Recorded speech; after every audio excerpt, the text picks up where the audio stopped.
How's it going? Silas Haig here, and in today's video, I want to talk to you about grammar checkers like Grammarly versus human proofreaders. So I know that I often hear people have concerns about grammar programs like Grammarly replacing human proofreaders. So I just want to go into a little bit more detail because I know I touched on it in another video, but I want to go into a lot more detail about Grammarly, what it actually does, the pros and cons, and comparing it to human proofreaders. So firstly, what does it actually do? So it detects errors in grammar, spelling, punctuation, and kind of similar to an actual proofreader. It also gives you an explanation for each suggestion that it gives you.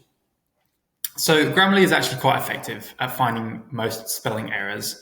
Most errors in general, but they're really powerful when it comes to just finding spelling errors and duplicated words, things like that. So, if you're tired and you're typing really quickly and you make a silly mistake like that, it'll pretty much pick them all up.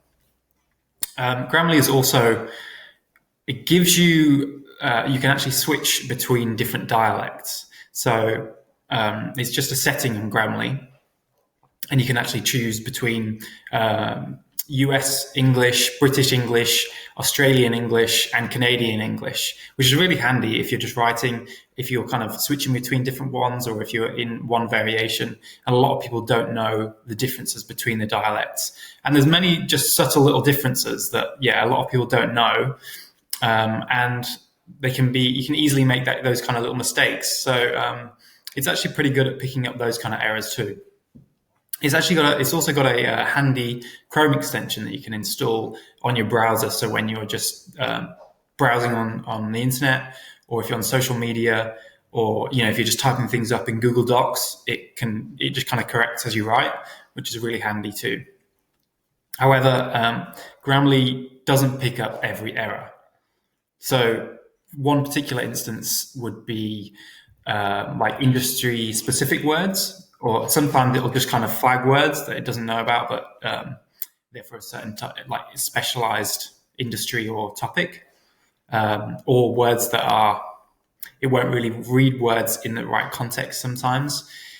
So, for example, the spelling might be correct of the word, but within the context, it's just completely wrong. And any human reading that would probably know straight away that it's the wrong word.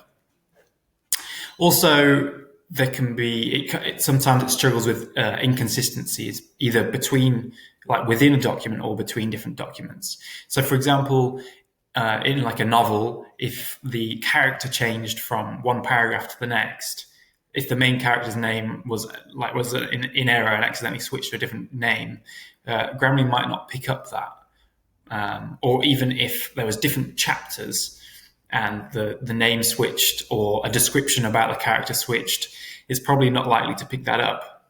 So there's that. Also, if a writer is using a specific style guide, which a lot of writers do, they kind of need to keep that consistency. Grammarly can't really use that. You can't select specific style guides within Grammarly. And that's a bit of a problem, because different style guides have different dictionaries that they use, and there can be different variations of spelling within that. And also there are subtle differences in the punctuation between different style guides. So again, that's not something Grammarly can pick up on. Also, sometimes Grammarly just makes some odd suggestions. So, maybe like throwing in a hyphen where there's really no need for one, or just some odd little thing. There's probably weirder ones than that people have come across.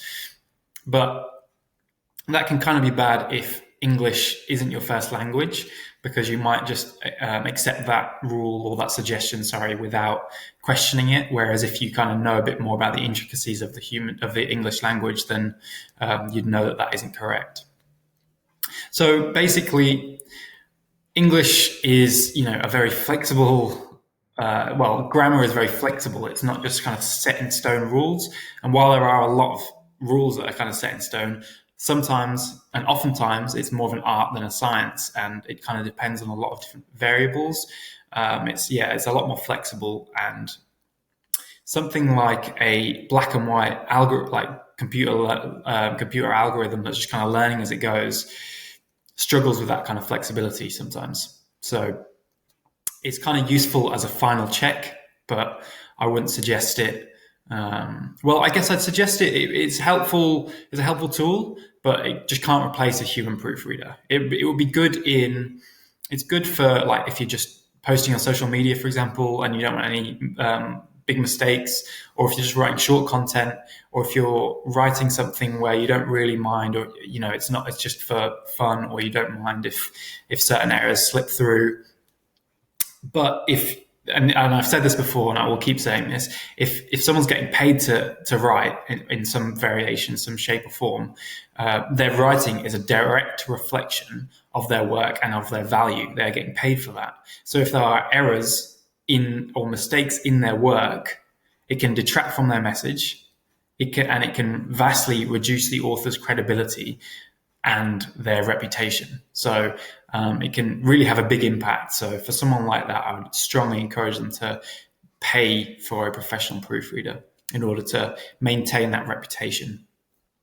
So if you're interested in learning more about how to become a professional proofreader, there's actually an hour-long free training that goes into a lot more depth about all this stuff. It teaches you a load of really cool stuff. It talks to you about how to work out if proofreading is the right fit for you, how to find clients that actually pay you what you're worth, and a lot of other really cool stuff. So if you're interested in that, I'll leave a link in the description down below. But otherwise, I hope you learned something, and I'll see you in another video.